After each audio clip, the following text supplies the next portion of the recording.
So, good evening, everybody. Welcome to season 2 of the Married to My Purpose podcast. I am excited to be back this week with you all with one of my special hosts and a fellow comrade. I'm not going to tell you all of the secrets.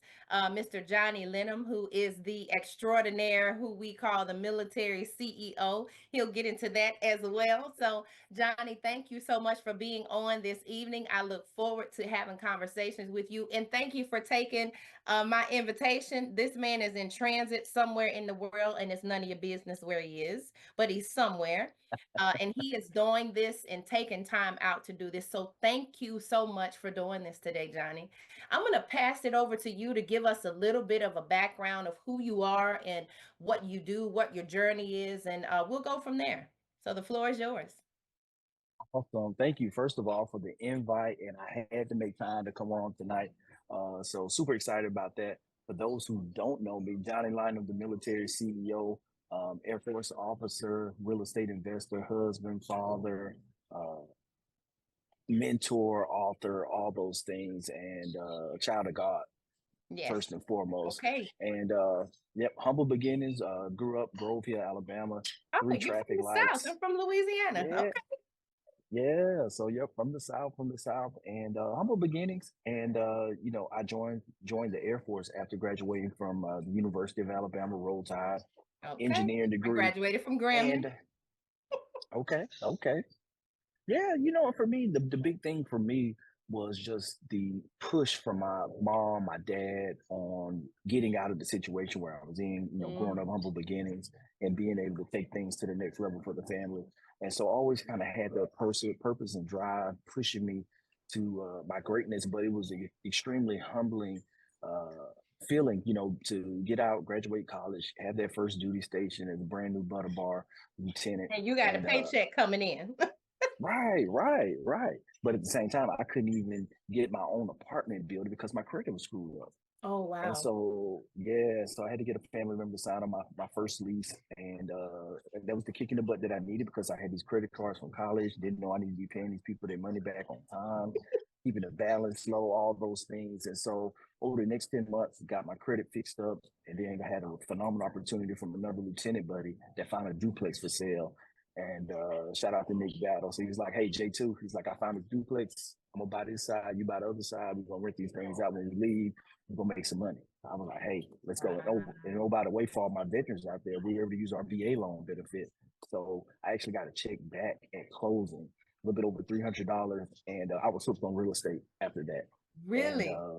yeah, so that just changed my whole mindset. Got money back at closing. I was owner, was paying over $350 less than what I was paying for an apartment that I didn't own.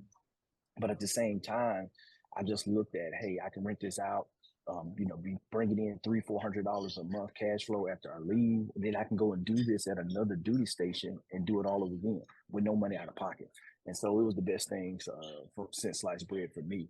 And and I was just faithful to the process. Started looking at foreclosures every time we moved. Ever since that first property, we've always bought foreclosures to live in, instant equity. My wife and I, we started our own fix and flip business back in 2015, flipping homes. Wow. And, eventually got into the apartment space. And now we own 5 apartment complexes. And, wrote a book a couple years ago, started mentoring and helping other What's the name veterans of the and book? other professionals. Yeah, so Millionaire Real Estate Success Strategies, what they forgot to teach you in school. And it's out on Amazon and on my website as well, too. Nice. Millionaire, say that again. Real Estate Success Strategies, what they forgot to teach you in school. I like that. So basically what I think I'm hearing you say is because I'm retired from the Army, and I'm now a government civilian. So if I have a 9 to 5 job, I can still do this. Someone who has a 9 to 5 job can still do this as a, side thing. I'm looking at your LinkedIn profile and it says built a Facts. $14 million real estate portfolio investing part-time and now. Like, how did you do that? I heard a piece of the story, but that's a lot of money, sir. So Yeah. talk to us. Yeah. Yeah. So, that whole process that, if you had asked me back then starting, if we would be where we are today, that no way, shape, form, or fashion would my goals have aligned with who I've become now. from one, just growing and being in the game of real estate investing so long, and being an officer in the world's greatest Air Force has really trained me from a leadership perspective, risk tolerance, and investing to be able to get at the level that we are now. But it all starts with the team. That you have to Mhm. have a vision, and then now you have to find the right people to execute the vision, to execute the mission. And I just have phenomenal people around me, always aligned with phenomenal people. And it doesn't always work out that way. You know better than most. Like in the military, when you show up to lead, you don't get to pick your troops. Like You do whoever they not get to send, pick your whoever, troops. and you got to make it work. And so I think that's been one of the greatest aspects of it is being able to put teams together from people from different backgrounds, different locations, different experience levels, but and finding success. And so it started for us with single family homes, transferring properties that we lived in to become rental properties, and then eventually started doing fix and flips. And it really took off for us after Hurricane Michael hit Tyndall Air Force Base in Panama City, Florida in 2018. And Mhm. overnight, we had thousands of dilapidated properties, which allowed us to put the team in place. And, after 2019, we started to turn over dozens of homes each year, cherry picking some of those as rental properties. And then we received a phenomenal opportunity to buy our first apartment complex, the 18 unit in Panama City, that just changed our whole Wow. mindset when it came to how we can build wealth, how we can scale, and how we can continue to build up passive income and minimize risk, and at the same time get that time freedom. For me, with all this stuff, as I kind of transition into retirement less than a year from now, that it's all about But the you're not cash flow and counting though. passive You're not counting income. how long it is. Little bit, little bit, little bit. I'm running out of time. It's getting here fast. Mm. Wow. Yeah. I just, listening to you talk, it empowers me and inspires me to remember that it doesn't matter where you are. Just start. Just start. Yes.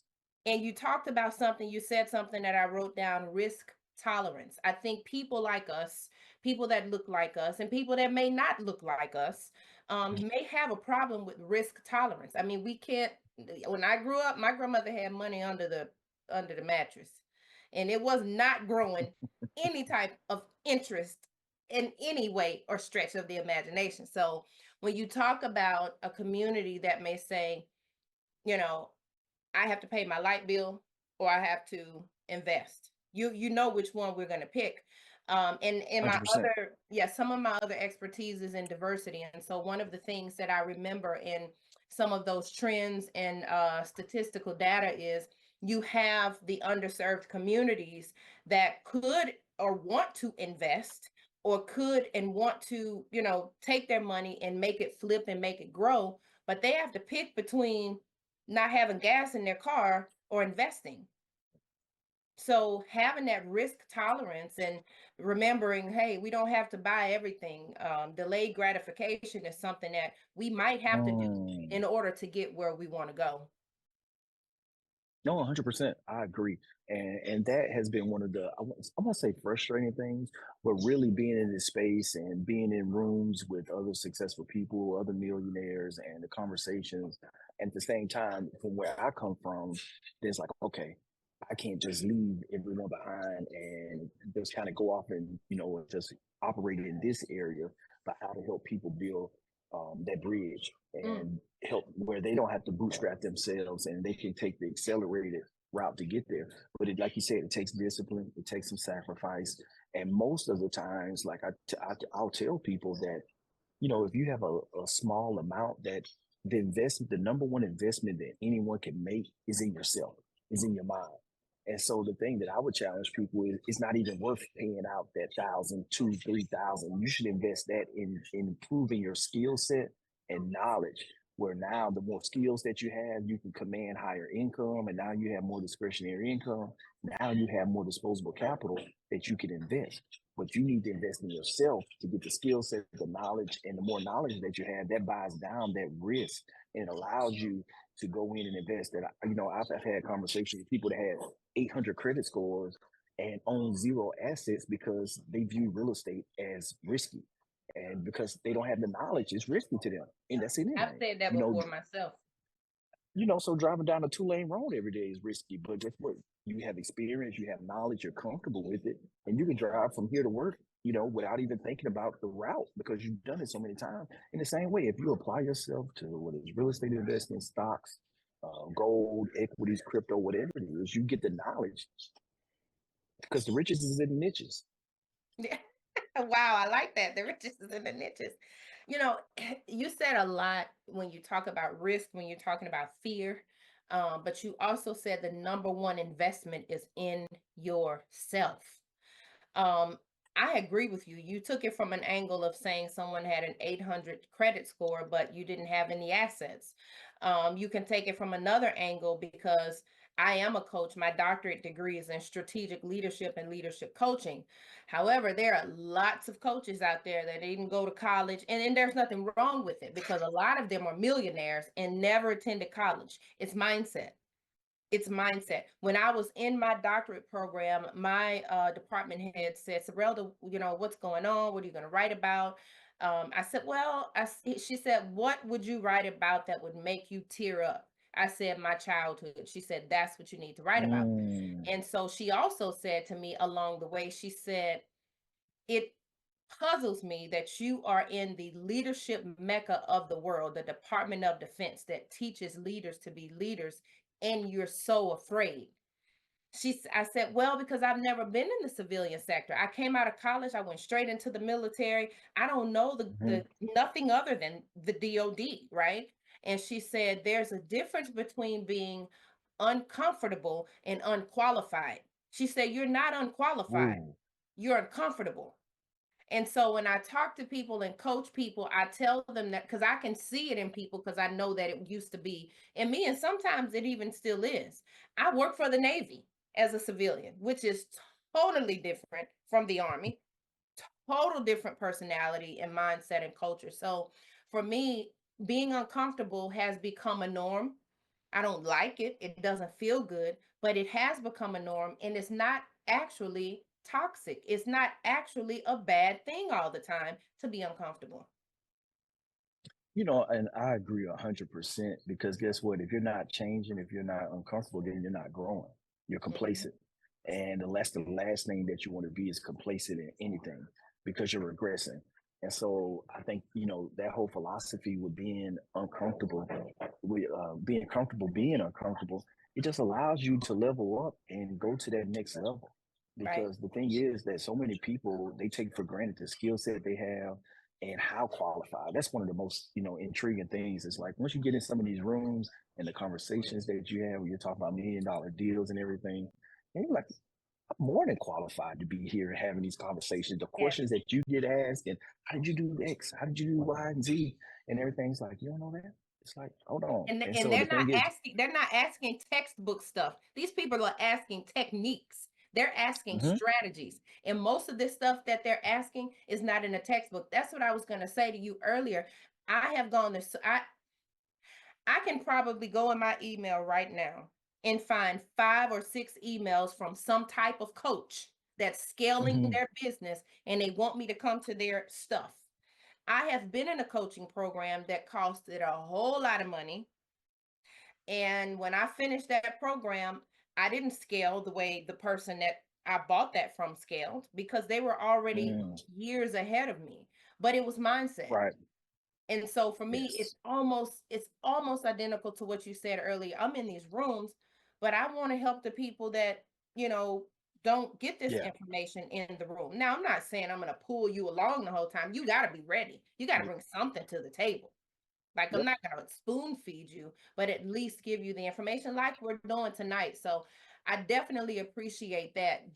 The number one investment in yourself, the number one investment is in yourself, not in property first, not in a coaching program. We can keep these people rich all day long. But if there's no impact behind it, there's no change the behavior or change mindset, we're wasting money.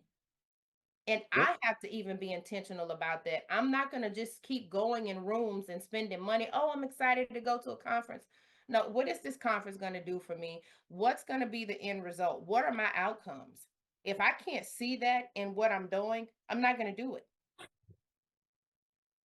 yeah. And for you No, all I to agree continue to 100%. invest in those properties, I think it's amazing. It's amazing. And that's the thing. Like for me, with my thought process was, how can I build a business on buying assets at a low price, improve the value, force appreciation, and now I can own these assets long term. And so it's just I just built a business around buying assets to build wealth. And and that's kind of been my journey and calling in life. And then now helping veterans and other people do the same thing. I had a client a couple of months ago just bought $1 million 4 unit property using his VA loan with no money down. He only paid his closing costs, and bringing over $6,000 a month in rental income. He's staying in one of the units, and he has more than enough land to build 6 more units, and he paid no money out of pocket towards the down payment. And so it's just like exposing people to these strategies on how you can build wealth. Like the thing is, like everybody has resources. You either got time or money. You got to figure out how to use what you have to your advantage and how you can level up from where you are right now in life. And so the thing is, you just have to have that transformation. And for me, it was going from broke Johnny to woke Johnny and Yes. waking up to a whole nother world out here that are with no limitations, but the ones that I impose on myself, and getting rid of all the limitations about money that was given to me at an early age, and seeing that there's an abundance out here. There's an abundance of wealth. There's abundance of money that's looking for a return and looking for apartments and deals that can come right there and partner with you on those opportunities. But if you don't educate yourself, if you don't get out here and find it, if you don't take action, it'll never happen for any of us if we're not doing Wow. those things. So let me ask you this, because you gave us your story from the beginning. So let's just say someone like me, I'm not at the point where I need to rebuild my credit, as much. Now I don't have an 800. Mhm. And I think we You don't talked need it. right, but at the same time, I think I'm looking at, if I compare your story to what I where I am now, how do I, for example, if I say, okay, Johnny, tell me how I can get started. Like, I'm thinking in my head, because I'm ignorant to this process. I may Mhm. have $2,000. I'm like, and you could come back and say, you can't do nothing with $2,000. I mean, or we Yes, can you talk can. about other ways. But and he's like, yes, yes, yes, I can. Yeah. Yeah. Last December, I bought a 20 unit apartment complex built in 1998. No money down, 100% owner financing from the owner. We actually got money. We got the security deposits on the HUD that was given money given to us from the security deposits from the tenant.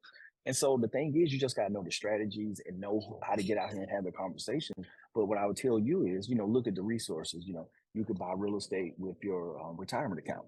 You can take and transfer money from the TSP into a self-directed IRA. There's banks out here that will lend your retirement account money to buy real estate and just use money Wow. from your retirement account as a down payment. So if you have like a previous employer, you can take that retirement account, roll it into one that you can self-direct, and you can start buying assets with it. Or, you can look at, you know, how you can allocate, savings, the transition into investing, because the biggest thing is just really looking at the resources and having a strategy and a plan. Because, hey, 5 years from now, 10 years from now, where do you want to be? And once you kind of identify, from a passive income perspective, how much money you want to generate, now let's look, do we need to look at single family homes? Do we look at multifamily apartments? How fast do you want to get there? And now we can look at once we find out what area, we can see, hey, how much passive income can you get for a rental property in this area? And now we can build up and say, hey, we need to buy one house a year, maybe one apartment complex every 2, 3 years to get you to your 5 year goal. And so it just becomes a math problem once you identify where you want to be in the future, and you kind of set that roadmap on what you want to do and now how do you get there, and to get there in the right way. Because I'm not one of those real estate mentors that's all in on real estate. That's the only way to invest. You got to have a diversified portfolio, so you got to have some exposure to equities and stocks, bonds, alternative investments out there. You have real estate funds that you can invest in completely passively, as well as you have debt and credit funds that you can invest in to get great returns. But the big thing is just having a portfolio that's diversified, and then you have investments that are uncorrelated. So if the market goes down, it's not going to hurt your debt fund exposure. Mm, Or if real estate goes down, it's not going to hurt these things here. And so now that you have investments that are uncorrelated and you're diversified, now it allows you to have that more risk protection and lower exposure to risk across the board while your money is growing in different areas. And so, so it's just a matter of sitting down with somebody that's a professional that can advise you on how to build your plan, because it's like a relay race that we're all on the track running, but nobody knows where we started from once the race is going. That's And so it's right. really just focusing in on your race, what you have at your disposal, and what's the plan that you need to build to get to that 5, 10, 15 year goal. I love that. And basically what I think you what you just teed up there is sharing with the viewers anybody can start anywhere. You just got to start and have a plan and be disciplined, and sometimes you have to, stop buying things that are really not going to bring any value after you buy it. That's a mindset, because we do Yes. that. We buy stuff that's not going to give return any investment, and I look at myself now, like I said, divorced after 23 years, in the house trying to figure out, do I need this, do I need that? I haven't bought new clothes and I don't really know how long, and I'm like, for what? Let me use this money for something else. Let me save it and shift it. So I'm in a pivot mindset. I'm in that Okay. transformation mindset that you talked about earlier. I have two children, a 16-year-old daughter, a 21-year-old son, and I want to leave. I saw this online. I don't want to leave debt to my kids. I want to leave land. I want to leave stocks. I want to leave bonds. I want to leave investments. I want to leave assets. I don't want to leave liability related things when I die. We don't know when we're going to die. Better yet, I mean, Right. one of the things that I did, my Christmas gift to myself was to do my estate planning. I'm not Mm. gonna tell you how much I paid for it, but I will say that I had to save a little money to do that. But once I talked to the lawyer and they said, if you die and you don't have this, they'll be paying 6 times as much to a lawyer versus what you paid today. And so I invested in that to make sure the assets that I am gaining and acquiring, because I do believe that I'll acquire more. I'm ready. I'm hungry. I just don't have the knowledge to do it yet, but it's Let's go. coming. Let's go. It's coming. Let's go, Johnny. Let's go. So for me, I'm like, I can feel it. I can sense it. I know. And you talked about being a believer. I believe that God has put me into this earth and I have the ability to attain wealth. I know that. But if you're not around the right people, you're not in the right room, you're on the hamster wheel. Like, okay, I'll just keep my $100 in my wallet and I don't want to spend it, because if I spend it, I won't have any more. Yeah, but you got to spend some to make some. You've got to invest some to get some. And so I'm excited about that. For people that hadn't done this before, tell us about that point in your life. I think you said a little bit of it earlier when you said somebody had to help you get your own apartment at the beginning, and Hmm. then when your friend came to you and you made money and got back money back on your closing. And some of this language may be going over people's heads that's never bought. So that's another thing. We may be talking to several different audiences listening to this. Give me a synopsis or a summary for everyone that can understand this piece, because some of me and you are talking this language and people are probably like, what in Hmm. the world are they talking about? How do they start? Even the beginner. Yeah, no, and it all starts with your income and expenses. That you have to get control of your income and expenses. And one of the things, especially now and where we are in our capitalistic society, is that we see inflation has been running rampant. Mhm. Wages haven't kept pace, nowhere near that. And we see over the last 3, 4 years that, from 2020 to 2023, we had one of the largest levels of appreciation ever in real estate. And we look at the stock market, where the stock market is right now, that society is set up for investors to win in the United States. Yep. And they don't teach you anything about investing in school. No, and there you go. and that, I believe that's on purpose. But with that, now you have to look. How do you become an investor? And so the thing is that you have to look at your income and how you can increase your income. Like, before anyone should start thinking about investing, your number one thought process is, how can I level up skill wise? Because outside of investing, one of the best ways to build wealth is by starting a business. And anyone can start a business right here with this little phone that you have, Yeah. and using it, that it allows you to increase income, where now you can build passive income, selling products in your sleep, selling digital products, getting royalties from being an author of a book.